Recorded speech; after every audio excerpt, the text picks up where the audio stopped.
स्वागत आप देख रहे हैं कहानी कुर्सी की। और ब्रेक से पहले कहानी कुर्सी की में हमने लालू यादव को नरेंद्र मोदी का जवाब जो आज उन्होंने दिया तेलंगाना से, वो हमने आपको दिखाया था।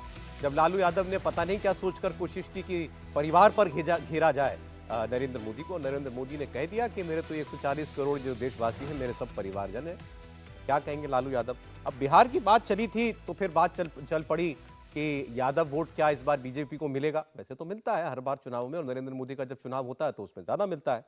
लेकिन मोहन यादव जो बीजेपी के मुख्यमंत्री हैं मध्य प्रदेश के, अब उनके नाम के सिलेक्शन के पीछे की जो भी सोच रही होगी वो अब दिखने लगी है चुनाव के पास जाकर के। मोहन यादव यूपी खूब जा रहे हैं, यूपी में उनके दौरे लग रहे हैं, बिहार में भी वो जा चुके हैं, बिहार में जाकर के भी उन्होंने कई सभाएं की थी। और मोहन यादव ने अपनी बातों में एक बड़ी इंटरेस्टिंग बात कही।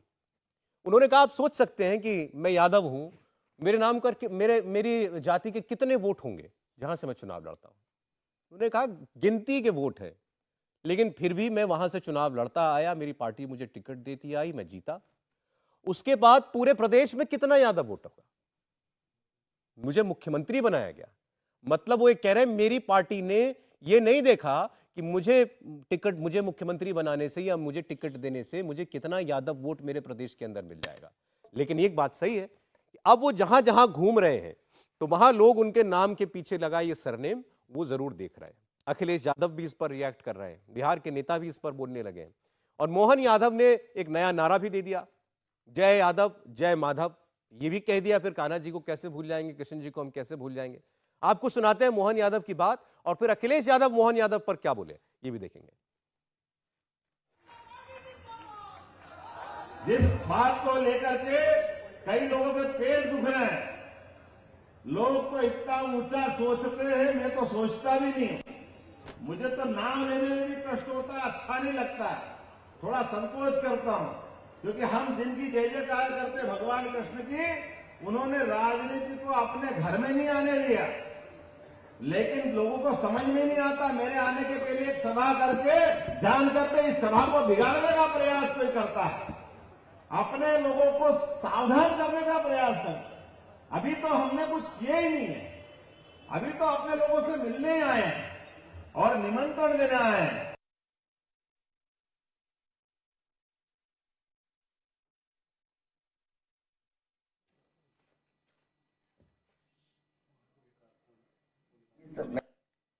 ये सब मैंने जब आपके ही साथियों ने मुझसे सवाल पूछा था, ये बहुत पुरानी ट्रिक है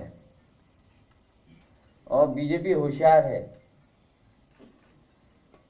बीजेपी और बीजेपी के जो थिंक टैंक बड़ा होशियार है, कब कौन सी चाल चलनी है, कब ढाई चाल चलनी है, कब प्यादा चलना है। लेकिन हमारे पास बहुत सारे वजीर हैं, आप इनको पहचानते हैं, वो प्यारे मोहन हैं। अखिलेश जी उसी कार्यक्रम में इसलिए मैं कहना चाहता हूं ये सब ओल्ड ट्रिक्स हैं। जब समाजवादी पार्टी अपना पीडीए परिवार बढ़ाने में जुट गई तो इस लड़ाई को कैसे कमजोर किया जाए, कैसे ध्यान हटाया जाए, कैसे डिस्ट्रैक्ट किया जाए, उसका वो रास्ता अपना रहे हैं। अखिलेश यादव कह रहे हैं आने दीजिए, वो प्यारे मोहन है, मोहन यादव के लिए उन्होंने कहा, लेकिन हम पीडीए से डिगेंगे नहीं और पीडीए से भटकाने की हमको कोशिश हो रही है मोहन यादव को बेचकर।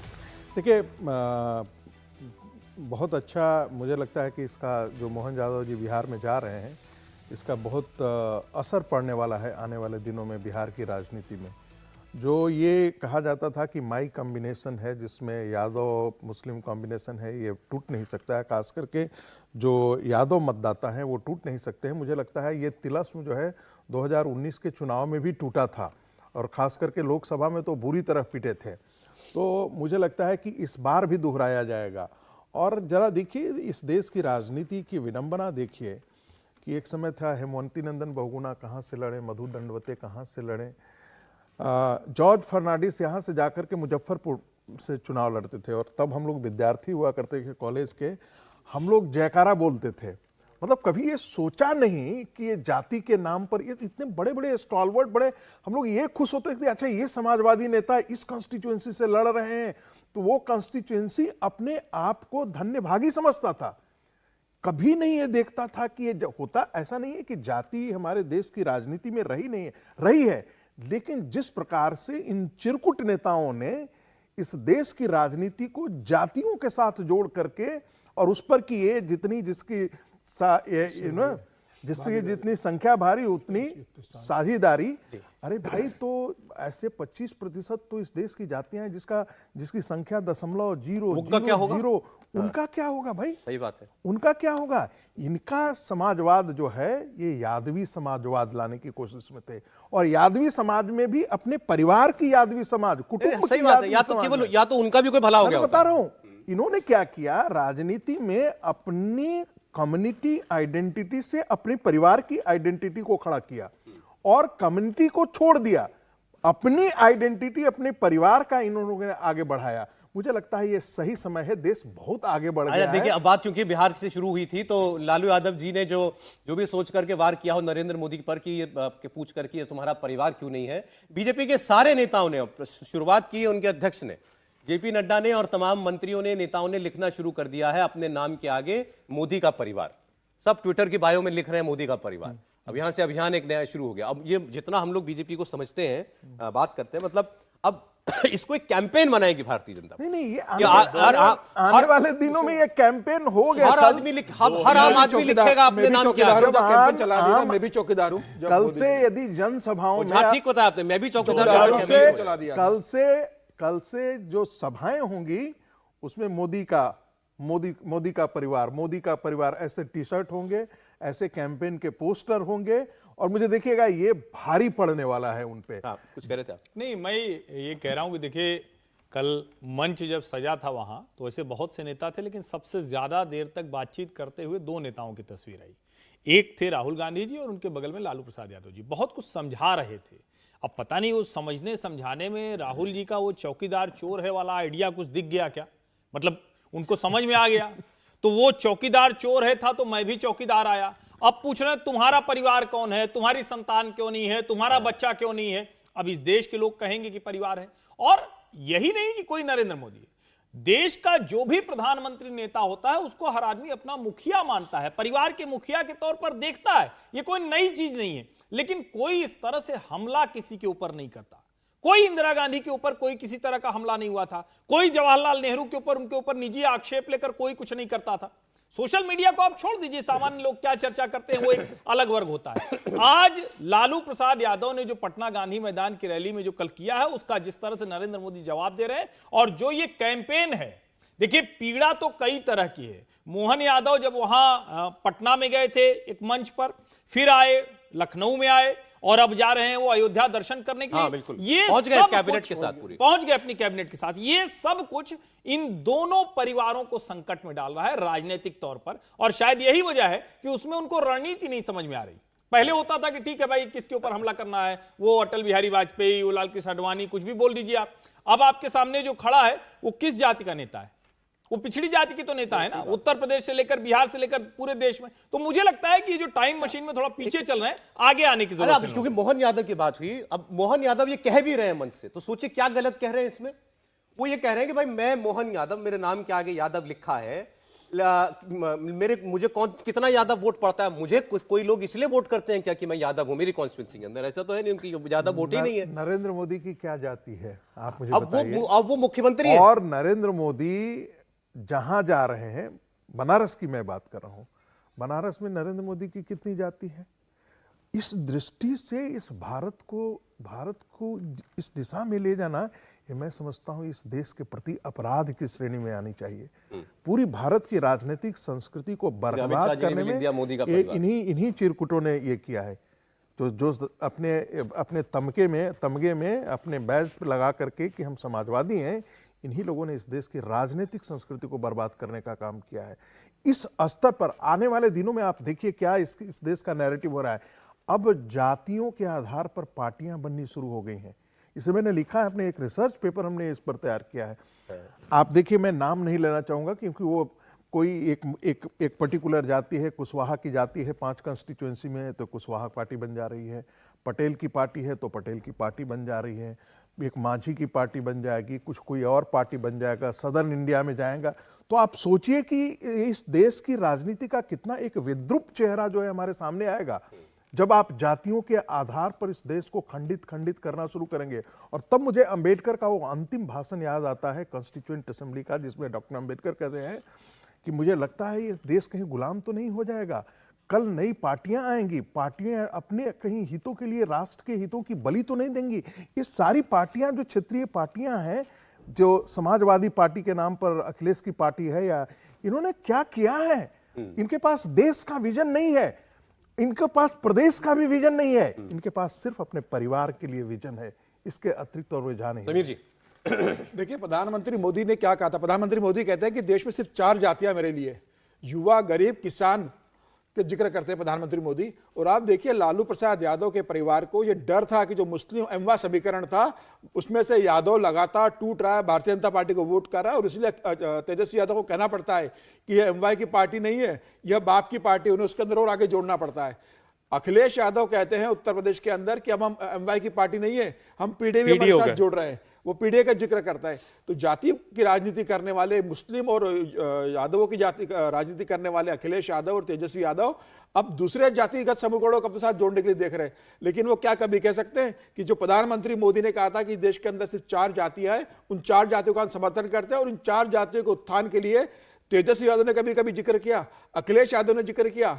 इनकी राजनीति यादव और मुस्लिम समाज पर टिकी हुई है, और ये उसी राजनीति और उसी वोट बैंक को संभालने के लिए मुझे लगता है लगातार ये इंडिया गठबंधन जुड़ रहा है, और कांग्रेस भी उसी राजनीति में शामिल है। और यही कारण रहा है कि जो मुस्लिम तुष्टिकरण की राजनीति करते हैं वो वोट बटे नहीं, इसलिए इन्होंने गठबंधन उत्तर प्रदेश के अंदर किया है और बिहार के अंदर किया है कि हिंदू वोट हमें मिलेगा नहीं, यादव वोट टूट रहा है, सिर्फ मुसलमान वोट हम किसी तरीके जोड़ के रखें जिससे प्रधानमंत्री मोदी को कुछ चुनौती दे सके।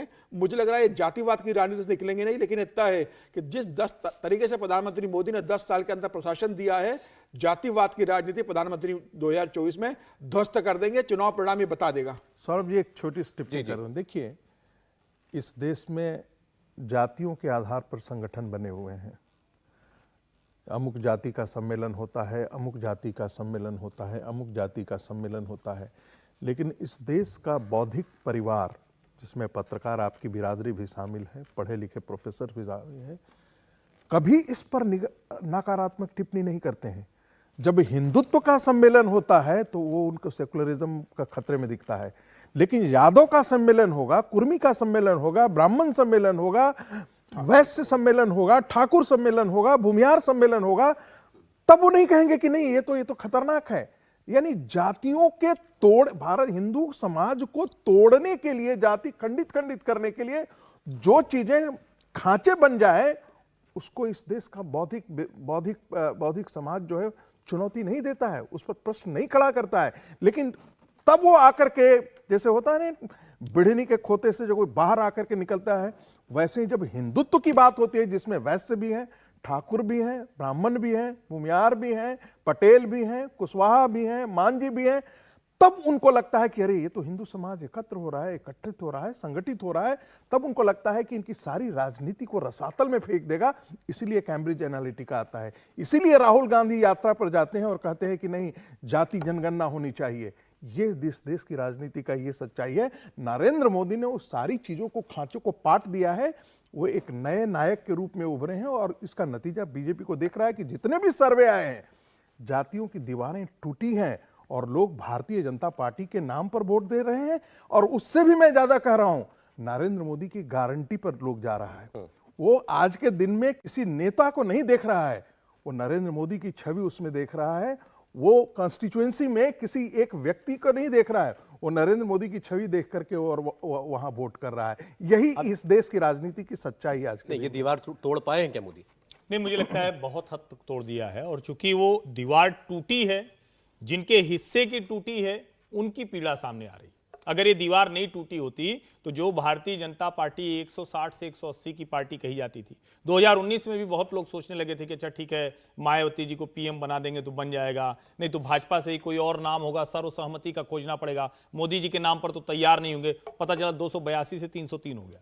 बिना जाति टूटे ये संभव है नहीं। और बड़ी अच्छी बात, आज अच्छा हुआ कि इस बहाने हम लोग वो चर्चा कर बैठे।